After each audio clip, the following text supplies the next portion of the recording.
Hello everyone, Rahul Shah here, trying to make investing accessible and profitable for the average investor.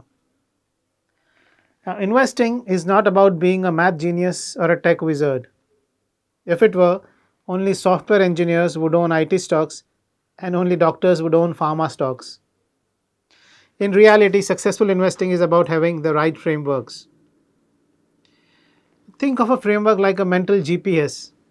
When the market gets foggy and everyone is screaming different opinions, a framework clears the noise. It helps you organize your thoughts so you can decide where you stand, even if you don't fully understand the engine of the business you're looking at. Today, we're going to apply a simple but powerful framework to one of the biggest questions in the Indian market. What is the future of Indian IT giants like TCS and Infosys? Now, even if you've never written a single line of code, by the end of this video, you'll have a clear lens to look at these stocks and decide for yourself if they are safe havens or sinking ships. For 30 years, the Indian IT sector has been the golden goose for the Indian middle class. It was a simple machine. It took global labor cost, used Indian talent to do the work cheaper, and turned that into steady dividends and rising stock prices. TCS and Infosys weren't just companies, they were the places where you parked your money so you could sleep soundly at night. But lately, that sleep has been a bit restless. The stocks have been volatile and the headlines are full of AI taking over.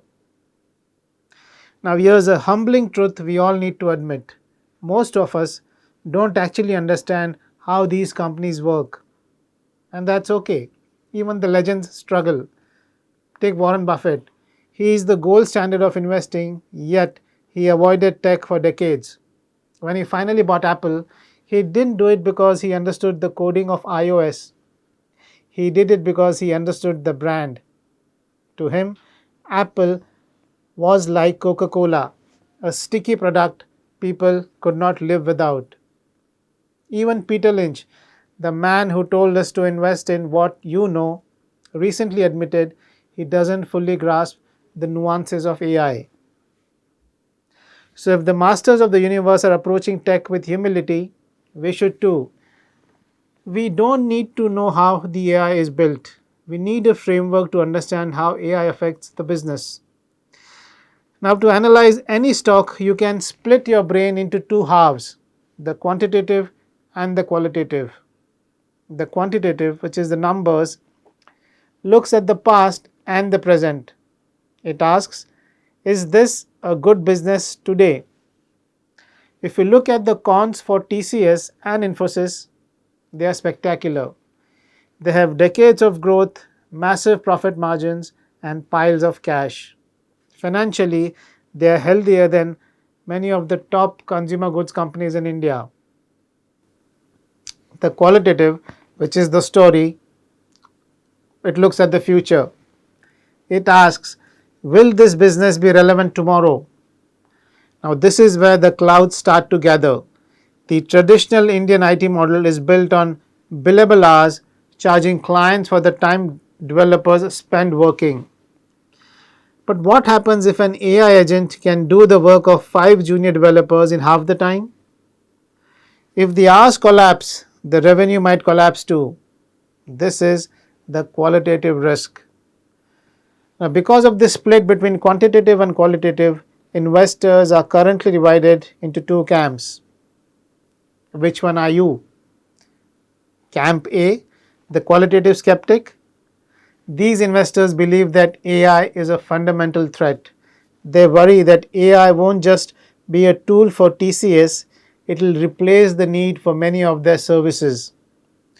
To this qualitative group, it does not matter how cheap the stock looks. If the business model is being cannibalized by AI, the stock is a value trap.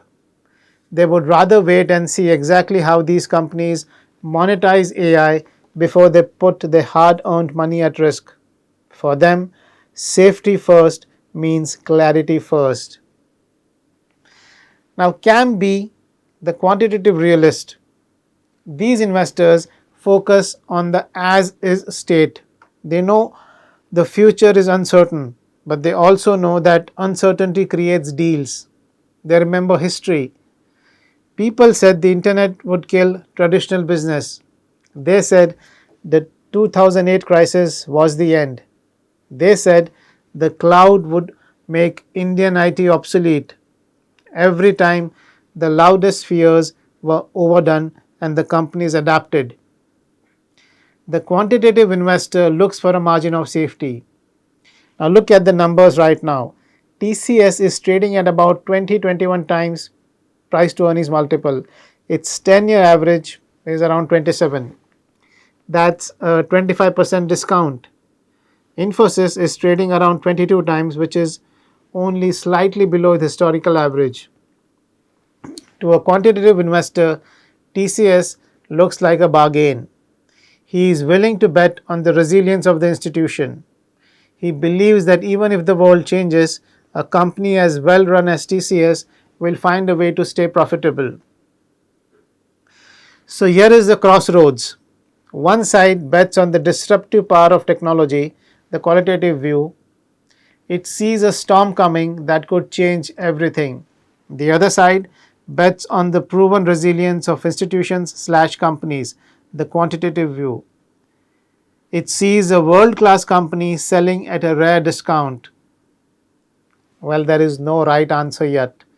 Only time will tell if AI is a headwind that destroys the sector or a tailwind that makes these companies even more efficient.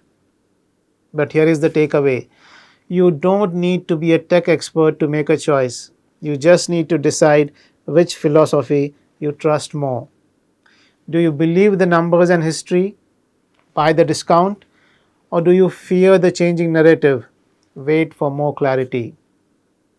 For the Indian retail investor, the choice isn't just about a ticker symbol, it's about your philosophy. Are you a numbers person who trusts a bargain or a story person who fears a trap? Understanding this framework allows you to look at your portfolio with a cool, calm logic instead of panic. Well, that's all from me today. I'll see you again in the next session. Goodbye and happy investing.